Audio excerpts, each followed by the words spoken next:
Welcome, everyone. Today we're doing a deep dive into surrealism, which should be fascinating. Absolutely. It's such a rich area. We've pulled together quite a bit of material for you. Insights from places like Britannica, the Tate, MoMA, Wikipedia, you name it. A really good cross-section of sources. Right. And our mission here is simple. Cut through the noise, get straight to the core of surrealism. Mhm. What was this early 20th century movement really about? That focus on the unconscious mind, the dreamlike imagery. Yeah. It's compelling stuff. Exactly. So for anyone wanting to get up to speed quickly but thoroughly, we're going to unpack its essence, its impact on art, especially painting, The key figures, their techniques. and how it rippled out into wider culture. Okay, let's jump in. Where did this all start? What lit the fuse? Well, you really have to look at the timing. Europe, 1920s. And the huge shadow hanging over everything was World War I. Ah, right, the aftermath. The sheer devastation, the trauma, Yeah. shattered a lot of old beliefs, created this deep sense of, well, disillusionment. So surrealism was kind of a reaction to that chaos. In large part, yes. It was a response. A search for a new way to understand a world that certainly seemed, frankly, irrational. Okay. So the core idea became exploring the unconscious, giving artistic form to things that didn't make logical sense, like dreams. So it wasn't just random weirdness. There was a philosophy behind it. Oh, definitely. You've got André Bretonel, a key figure. His Surrealist Manifesto in 1924 really laid it all out. The manifesto, right. What was the gist? Breton defines surrealism, and this is important for you to get, as expressing thought without rational control. No aesthetic or moral filters. No filters at all. That was the ideal. The big goal was to merge dream and reality, fuse them into what he called a super reality. Super reality, Yeah. like a higher reality. Exactly. He believed this blend was truer, richer than just waking reality or just dreams alone. Interesting. But the word surreal itself, that came a bit earlier, didn't it? It did, yeah. Guillaume Apollinaire, the poet, he coined surreal back in 1917. But it was Breton who really grabbed that word and built this whole movement around it, gave it structure, a manifesto, a real push. So post-WWI trauma, Breton provides a framework. It sounds like a real departure from what came before art-wise. Oh, absolutely. It had links to Dada, which came just before. And that was more anti-art, wasn't it? Very nihilistic. Exactly. Dada was all about rejecting tradition, tearing things down, saying no. Right. Surrealism grew out of that, but it took a different path. Still radical, but more constructive, maybe? They were searching for something new in the psyche, not just reacting against the old. And the search, this is where Sigmund Freud's ideas come in, right? Dreams, the unconscious. Absolutely central. You can't really understand surrealism without Freud. Yeah. His book, The Interpretation of Dreams, from way back in 1899, Yeah. that provided the theoretical bedrock. Freud argued dreams weren't random noise. He said they meant something. Deeply. That they revealed our hidden desires, fears, the unconscious stuff. For artists, this was like opening a door. A whole new territory. Totally. It validated exploring the bizarre, the illogical from dreams. It gave it legitimacy as a source for art. Before Freud, dreams were often just dismissed. Okay, so they're diving into dreams and the unconscious. How did that actually look in paintings? Was there one specific surrealist style? That's the interesting part. Not really. There wasn't one single look. It's more like a spectrum. A spectrum, how so? Well, at one end, you have artists using super realistic techniques, almost photographic detail, Okay. but depicting scenes that are completely impossible, totally irrational, defying logic. Ah, like Magritte's painting of the pipe, the one that says, "This is not a pipe." Exactly. The treachery of images, perfect example. The pipe looks totally real, meticulously painted, Right. but the text flat out contradicts it. It forces you, the viewer, to stop and think about images, words, reality itself. It's meant to disrupt your usual assumptions. It definitely does that. So what's at the other end of the spectrum? More abstract stuff. Yeah, exactly. Artists moving towards abstraction, using biomorphic shapes, forms that kind of suggest living things but aren't, clearly definable. Like blobs or organic forms? Sort of. The idea there was to kind of bypass the conscious mind even more directly. Let the unconscious flow onto the canvas more raw, less filtered. Any examples spring to mind? Joan Miro's work, like The Birth of the World, it's full of these vibrant, floating, organic-looking shapes. It feels very spontaneous, like a direct glimpse into a pre-rational state. So realistic or abstract, the goal was always to kind of shake things up, jolt the viewer. Pretty much. Surprise was key. Unexpected juxtapositions, putting things together that just don't normally belong. Like a lobster and a telephone. Precisely. Or non sequiturs, things that don't follow logically. Yeah. It was all about breaking those rational habits of mind, opening people up to the dreamlike, the irrational parts of experience that we usually suppress. And they had specific methods for trying to access this stuff, didn't they? Automatic drawing, exquisite corpse. Yes, absolutely crucial techniques. Automatic drawing was meant to have a direct line, bypassing conscious control.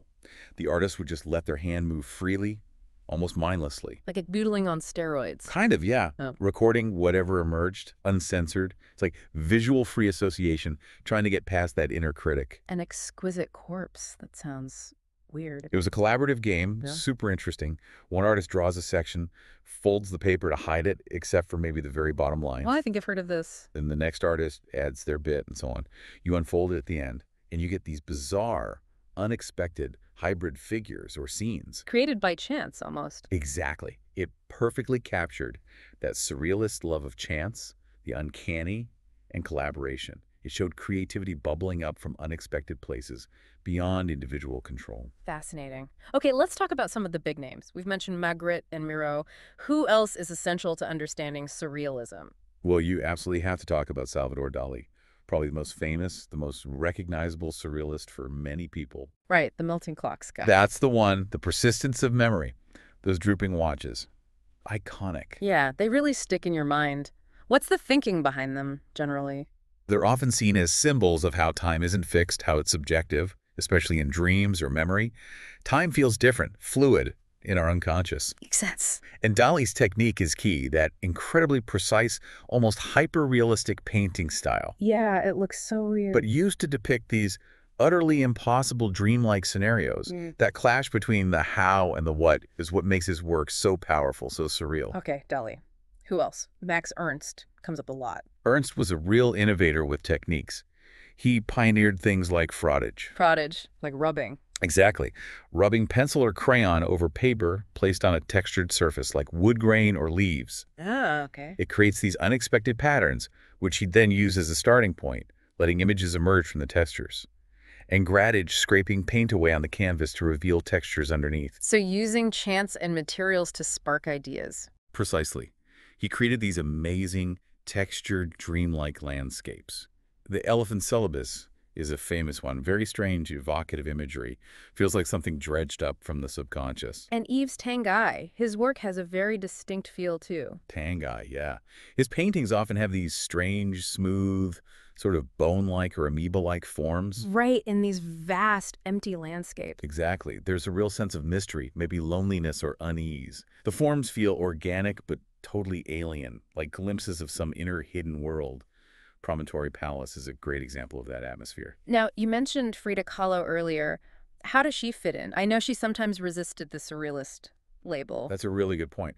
Kahlo herself didn't fully identify as one, even though Breton really wanted her in the group. Right. But her work undeniably shares a lot with surrealism, that intense exploration of her own psyche, her pain, her identity. Your personal, yeah. The powerful use of symbolism, the blending of reality and dreamlike elements. Think of the two Fridas.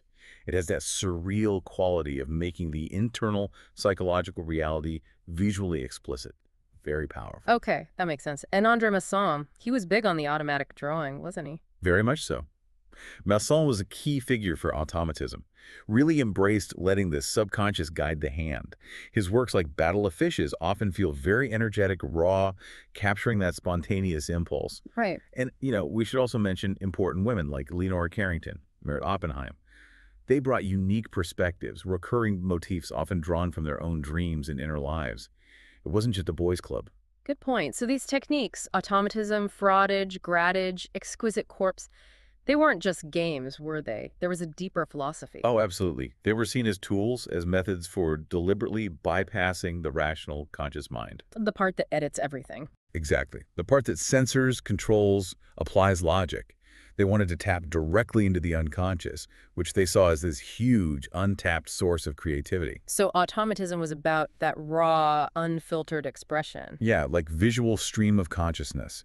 Masson's automatic drawing is a pure example, just letting the hand go where it will. And Ernst with frottage and grattage, it was about letting chance and materials guide the process. Right. Introducing unexpected textures, random patterns. He hoped that would trigger unconscious associations, spark images that wouldn't come from deliberate planning, using accidents as a creative path. Finding images hidden in the texture. Kind of, yeah. And decalcomania, another technique, blotting paint between surfaces, also created unpredictable shapes that artists could then respond to, interpret. Again, embracing surprise. Definitely. And the exquisite corpse game really sums up that collective chance-based aspect. The results must have been wild. Often bizarre, illogical, and that was the point. It reflected how strange connections happen in dreams, how creativity can emerge from unexpected juxtapositions and letting go of individual control. It celebrated the unpredictable. So, looking beyond specific paintings or techniques, what was the bigger impact of surrealism? How did it change things in art and maybe beyond? Well, a huge impact was how it challenged what people thought of as reality. By painting dreams and impossible scenes. Exactly. It blurred that line between the inner world and the outer world, the real and the imagined. It really pushed viewers, like you listening now, to question your own assumptions, to value inner experience more. It definitely feels like it opened up the artist's subject matter to include the entire psyche, didn't it? Totally. Elevating the unconscious as a legitimate primary source for creativity was revolutionary. You see its legacy directly in later movements. Like abstract expressionism. Absolutely. Artists like Jackson Pollock, with his action painting. That idea of spontaneous, direct expression from the inner self owes a huge debt to Surrealism's pioneering work. It helped pave the way for that kind of freedom. And wasn't there a political edge, too? Something about liberation? Yes, very much so. Surrealism wasn't just about art for art's sake. It was deeply connected to a desire for liberation, freeing the mind from rational constraints, but also linked to freeing society from oppressive structures and ways of thinking. So freeing the mind was linked to freeing society. They saw it as connected, yeah. Exploring the unconscious was a tool for breaking free from societal norms, bourgeois values, restrictive thinking. It had revolutionary undertones. And it spread beyond just France or even Europe, right? Oh, definitely. It became a truly global movement. It resonated with artists everywhere. We mentioned Frida Kahlo in Mexico, Right. but also figures like Kansuke Yamamoto in Japan doing amazing surrealist photography. Artists in many different cultures tapped into its core ideas. And it wasn't just painting and sculpture, was it? Literature, film. Wow. Huge impact there, too. Breton himself was a writer, a poet. Surrealism influenced writers exploring stream of consciousness, dream logic, and narratives. And film.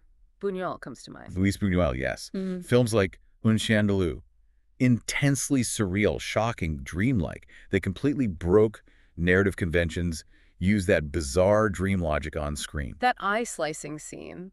Unforgettable, even if disturbing. Exactly. It shows how surrealism pushed boundaries across different art forms. So it sounds like it really did transform things, how we see reality, what artists could explore, the techniques they use. It really did. It broadened the definition of art, encouraged exploring taboo subjects, using new materials, new methods. It even arguably set the stage for things like pop art later on, by making people reconsider everyday objects in strange contexts. It just opened up so many possibilities. And the exhibitions must have been quite something. They were key in getting these radical ideas out there, weren't they? Oh, absolutely crucial. That first official surrealist show in Paris, 1925, Yeah. was a statement. Really announced their arrival. And there were others. Yeah, the big international one in London in 36 was important for spreading it to the UK. And the Paris International Exposition in 1938. That sounded wild. How so? Reports say over 300 works, tons of artists. Dali apparently installed a taxicab inside, rigged to make it rain on the mannequins inside. Yeah. Really immersive, provocative stuff. Wow. No wonder these shows made waves. They were designed to. And it shows surrealism wasn't just about paintings on a wall. And its appeal lasts, right? Right. You mentioned Tate Modern had a huge surrealism show relatively recently in 2001. Massive visitor numbers. Yeah, it clearly still resonates. Which tells you it was more than just an ism, more than a style. It was, as the sources suggest, kind of a whole approach to life. Aiming to revolutionize experience. That was the grand ambition, yeah. Bridging the rational and the unconscious. Finding beauty in the unexpected, the strange, the uncanny. Expanding consciousness. And always with that undercurrent of critique, that desire for liberation. Always. Mental liberation, artistic liberation, tied to social and political liberation. They saw it all as connected. And you can trace that influence forward. Definitely. You see echoes in postmodern literature's playfulness with reality. In The Beat Generation, Allen Ginsberg's cut-up techniques have that same spirit of chance juxtaposition. Right. Breaking down structures. And even in magic realism in novels. That blending of the fantastical and the everyday, owes something to the surrealist worldview. Okay, so wrapping this up, we've journeyed from Surrealism's roots in post-war disillusionment and Freudian ideas through its core mission to explore the unconscious. Manifesting in that incredible diversity of styles, from Magritte's unsettling realism to Miro's biomorphic dreams, Powered by innovative techniques like automatism and exquisite corpse. all aimed at fundamentally challenging our view of reality and unlocking new creative paths. And leaving this massive legacy, influencing abstract expressionism, literature, film, and resonating even today. Exactly. It really pushed the boundaries of art, championed freedom from constraint, and encouraged that deep dive into our inner worlds. Its impact is undeniable and ongoing. So here's a final thought for you to take away. Maybe think about your own dreams. You know those weird, illogical stories your mind spins at night? Or even just those fleeting, irrational thoughts you have during the day. Right. Consider if exploring those, paying attention to them, might unlock some new angles, some unexpected creative sparks in your own life, like the surrealists tried to do.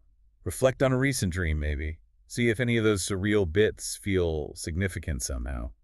It's definitely a fascinating thought, isn't it? Well, thanks for joining us on this deep dive into the strange and wonderful world of surrealism.